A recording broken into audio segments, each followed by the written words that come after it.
അപ്പം ഐശ്വര്യ, ഇനി നമ്മൾ എങ്ങോട്ടാണ് പോകുന്നത്? ഇനി നമ്മൾ പോകുന്നത് നേരത്തെ ഒരു നാടോടി നൃത്തത്തിന്റെ വേദിയിലേക്ക് നമ്മൾ പോയിരുന്നു. അതെ അതെ അതെ, അതെ, നമ്മൾ അവിടെ ഒരു കുഞ്ഞു താരത്തെ പരിചയപ്പെട്ടു. പ്രജ്വലിന്റെ ഒരു പ്രത്യേകത എന്ന് പറഞ്ഞാൽ എനിക്ക് തോന്നുന്നു ഈ കലോത്സവ വേദികളിലൊക്കെ നമ്മൾ ശ്രദ്ധിക്കുന്ന ഒത്തിരി കുട്ടികൾ സാമ്പത്തികമായും അല്ലെങ്കിൽ മറ്റു ബുദ്ധിമുട്ടുകളും എല്ലാം കടന്ന് ഒത്തിരി ദിവസം പ്രാക്ടീസ് ചെയ്ത് കഷ്ടപ്പെട്ട് ഈ വേദിയിൽ അങ്ങനെ ഒരാളാണ് നമ്മുടെ പ്രജ്വൽ. നമ്മൾ ഈ വേദികളിൽ എത്തുന്ന പെർഫോമൻസിനെയും കുട്ടികളെയും ഒക്കെ കാണുമ്പോഴും അഭിനന്ദിക്കുമ്പോഴും ഒക്കെ ഇതിന് പിന്നിൽ ഒരുപാട് കഷ്ടപ്പാടുണ്ട്. പ്രത്യേകിച്ച് ഈ സാമ്പത്തികമായ ഒരുപാട് ചെലവുണ്ട്.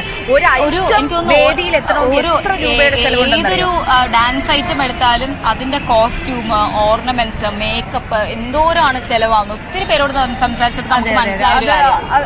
പക്ഷെ അത്തരത്തിലുള്ള പ്രതിസന്ധികളെ എല്ലാം അതിജീവിച്ചുകൊണ്ടാണ് പല കുട്ടികളും ഈ വേദിയിലെത്തി മികച്ച രീതിയിൽ പെർഫോം ചെയ്തത്. അതിനൊക്കെ അവരുടെ കുടുംബം, ടീച്ചേഴ്സ്, സ്കൂള്, സന്നദ്ധ സംഘടനകളൊക്കെയും പലപ്പോഴും കൈത്താങ്ങാകാറുണ്ട്. എന്തായാലും നമുക്ക് പ്രജ്വലിന്റെ നാടോടി നൃത്തത്തിന്റെ വിശേഷങ്ങൾ കണ്ടിട്ട് തിരികെ എത്താം.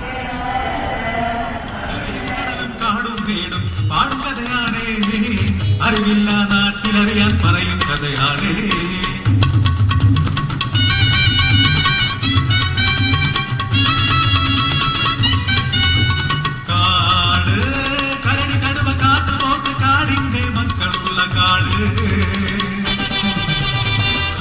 ഹൈസ്കൂൾ വിഭാഗം ആൺകുട്ടികളുടെ നാടോടി നൃത്തത്തിൽ നിറഞ്ഞ കയ്യടി നേടിയ പെർഫോമൻസ് കാഴ്ചവെച്ച ഒരു കൊച്ചുമിടുക്കനോടൊപ്പമാണ് ഞാൻ ഇന്ന് ചേരുന്നത്.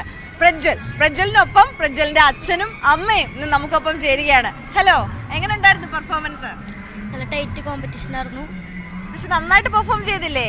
എല്ലാരും നല്ല അഭിപ്രായമല്ലേ പറയുന്നേ? അതെ, എ ഗ്രേഡ് എന്തായാലും കിട്ടും എന്നുള്ള കാര്യത്തിൽ ഒരു സംശയവും ഇല്ല. അതുപോലെ എല്ലാവരുടെയും നല്ല അഭിപ്രായമാണ് പ്രജ്വലിന് കിട്ടിക്കൊണ്ടിരിക്കുന്നത്. എവിടുന്നാ വരുന്നത് പ്രജ്വല്? ഞാൻ വടക്കാഞ്ചേരി ബോയ്സ് ഹൈസ്കൂളിലാണ് പഠിക്കുന്നത്. നമ്മുടെ വീട് കുമ്പളങ്ങാടാണ്. ഏത് ക്ലാസ്സിലാണ് പഠിക്കുന്നത്? 8th standard. അപ്പൊ ആദ്യത്തെ സ്റ്റേറ്റ് കലോത്സവമാണ് അല്ലേ? ഈ ഐറ്റം മാത്രമേ ഉള്ളൂ? അതെ, സ്റ്റേറ്റിൽ ഇത് മാത്രമേ ഉള്ളൂ. ജില്ലയില് ഭരതനാട്യം, കുച്ചിപ്പുടി മത്സരിച്ചിട്ടുണ്ടായിരുന്നു. ആണോ?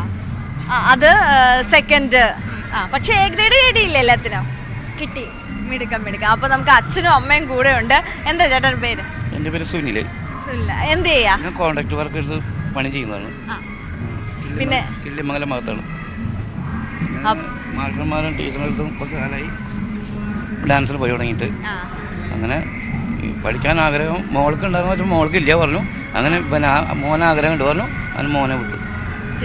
ശരി. മോൻ എത്ര കാലമായിട്ട് ഡാൻസ് പഠിക്കുന്നുണ്ട്? മോന് ചെറുപ്പം മുതലേ കളിക്കുന്നുണ്ട്. പക്ഷേ മാസ്റ്റർ അടുത്ത് 5ാം ക്ലാസ് മുതൽ ക്ലാസ്സിന് വിട്ടിട്ടുള്ളത്. അപ്പം ഭരതനാട്യവും കുച്ചിപ്പുടിയും നാടോടി നൃത്തമാണല്ലേ പഠിക്കുന്നത്? അതെ, 3 പഠിക്കുന്നത്. മാസ്റ്ററുടെയോ ടീച്ചറുടെയോ സഹായമാണ് മെയിൻ. അതെ. ഇതുപോലുള്ള ഗ്ലാമറസ് ഇനങ്ങൾ ഒരു സംസ്ഥാന കലോത്സവം വരെ എത്തുക എന്ന് പറയുന്നത് അതിന് വരുന്ന ഒരു സാമ്പത്തിക ബുദ്ധിമുട്ട്, അത് വളരെ വലിയ കാര്യമാണ്. അതായത് ഇതിൻ്റെ കോസ്റ്റ്യൂം ആണെങ്കിലും പഠിത്തം, മേക്കപ്പ്, ഇവിടം വരെ എത്തണം എന്നുള്ളതല്ലേ? അതൊക്കെ എങ്ങനെയാണ് നോക്കുന്നത്? അത് ഞങ്ങൾ അമ്മയുടെ അനിയത്തിയും പിന്നെ പ്രജ്വലിൻ്റെ മാമയും പിന്നെ മാസ്റ്റർ ടീച്ചറും എല്ലാവരുടെ സഹായത്തിലാണ് നമുക്ക് ചെയ്യാൻ പറ്റുന്നത്. കുറച്ചൊക്കെ ഞങ്ങൾ സഹായിക്കുന്നുണ്ട്. എത്ര കഷ്ടപ്പെട്ടിട്ടാണെങ്കിലും മോൻ ഇവിടെ വന്ന് പെർഫോം ചെയ്യുക, എല്ലാവരുടെയും നല്ല അഭിപ്രായം കേൾക്കുക എന്ന് പറയുന്നത് അത് തന്നെയല്ലേ ഏറ്റവും വലിയ അംഗീകാരം. പിന്നെ സ്കൂൾ ടീച്ചർമാർ നല്ല സപ്പോർട്ടാണ്, അവരുടെ സഹായവും ഉണ്ട്, നല്ല സഹായമുണ്ട്. മെയിൻ ഡാൻസ് മാസ്റ്റർ ടീച്ചർ സഹായിച്ചിട്ടുണ്ട്. ടീച്ചറിന്റെ പേരെന്താ? രജനി.